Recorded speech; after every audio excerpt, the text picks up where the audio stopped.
राधे राधे मित्रों, आत्मज्ञान YouTube channel पर आपका हार्दिक स्वागत है। आज जो कथा मैं आप लोगों को सुनाने जा रहा हूँ, इसे सुनने के बाद आप अपने आंसू को रोक नहीं पाएंगे। कथा सुनने से पहले आप एकांत में किसी कोने में बैठ जाएं और निश्चित मन से इसे सुनें। महाभारत युद्ध की समाप्त हो जाने के बाद अर्जुन को यह वहम हो गया कि श्री कृष्ण के सर्वश्रेष्ठ भक्त वो ही हैं।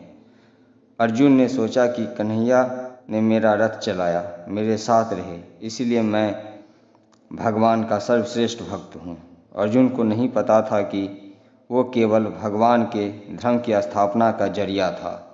फिर भगवान उसका भ्रम दूर करने के लिए उसे एक परीक्षा का गवाह बनाने के लिए अपने साथ ले गए। श्री कृष्ण और अर्जुन योगियों का वेश बनाया और वन से एक शेर पकड़ लिए और पहुंच गए एक ऐसे भक्त के द्वार जो भगवान विष्णु के परम भक्त थे। उनका नाम मोरध्वज था। मोरध्वज बहुत ही दानी और आवभगत वाले थे। उनके दर पे जो भी जाता था वो किसी को खाली हाथ और बिना भोजन के नहीं जाने देते थे।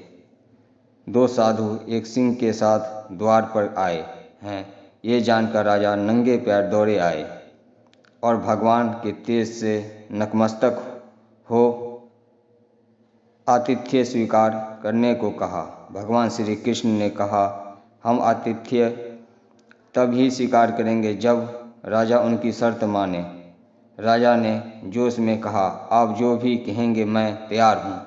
भगवान श्री कृष्ण ने कहा, हम तो ब्राह्मण हैं, कुछ भी खिला देना, पर यह सिंह नरभक्षी है। तुम अगर अपने इकलौते बेटे को अपने हाथों से मारकर इसे खिला सको तो ही हम तुम्हारा आतिथ्य स्वीकार करेंगे। भगवान की शर्त सुन मोरध्वज को तो होश ही उड़ गए। फिर भी राजा अपना आतिथ्य धर्म नहीं छोड़ना चाहता था। उसने भगवान से कहा, प्रभु मुझे मंजूर है, पर एक बार मैं अपनी पत्नी से पूछ लूँ।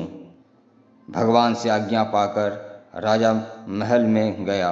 वो राजा का उतरा हुआ मुख देखकर पतिव्रता रानी ने राजा से कारण पूछा। राजा ने जब सारा वृत्तांत सुनाया तो रानी के आँखों में अश्रुधारा बहने लगे।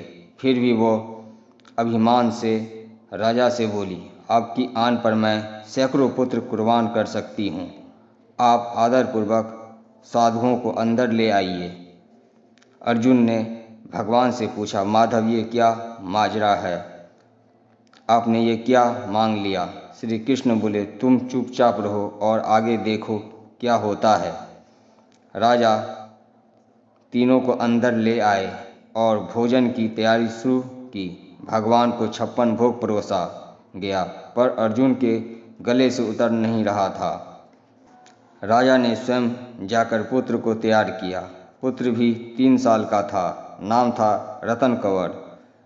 जो माता पिता का भक्त था उसने भी हंसते हंसते अपने प्राण देने के लिए तैयार हो गया, परंतु उफ ना की। राजा रानी ने अपने हाथों से आड़ी लेकर पुत्र के 2 टुकड़े किए और सिंह को परोस दिया।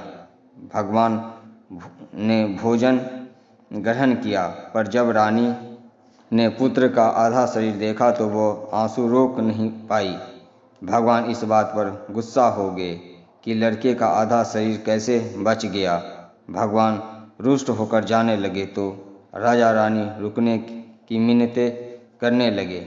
अर्जुन को एहसास हो गया था कि भगवान मेरे ही गर्व को तोड़ने के लिए ये सब कर रहे हैं।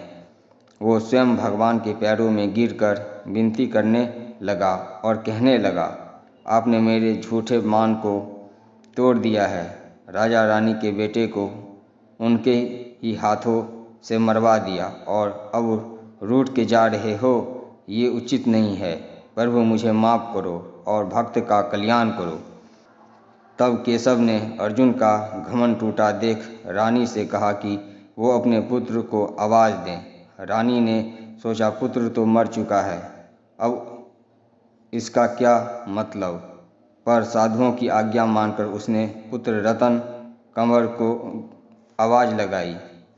कुछ ही क्षणों में चमत्कार हो गया। मित्र रतन कंवर, जिसका शरीर शेर ने खा लिया था, वो हंसते हंसते अपनी माँ से लिपट गया। भगवान ने मोरध्वज और रानी को अपने विराट स्वरूप का दर्शन कराया। पूरे दरबार में वासुदेव कृष्ण की जय जयकार गूंजने लगी। भगवान के दर्शन पाकर अपनी भक्ति सार्थक जान मोरध्वज की आंख भर आई और वह बुरी तरह बिलखने लगे।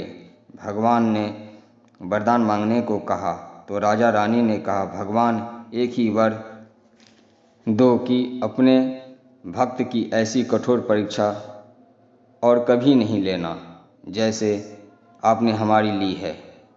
भगवान ने तथास्तु कहकर उसको आशीर्वाद दिया और पूरे परिवार को मोक्ष दिया। ये कथा सुनकर आपको कैसा लगा हमें कमेंट के माध्यम से ज़रूर बताइएगा।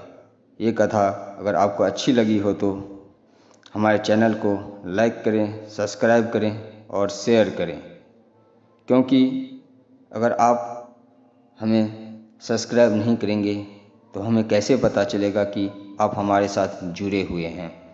और आपके जुड़ने से ही हमें प्रोत्साहन मिलती है।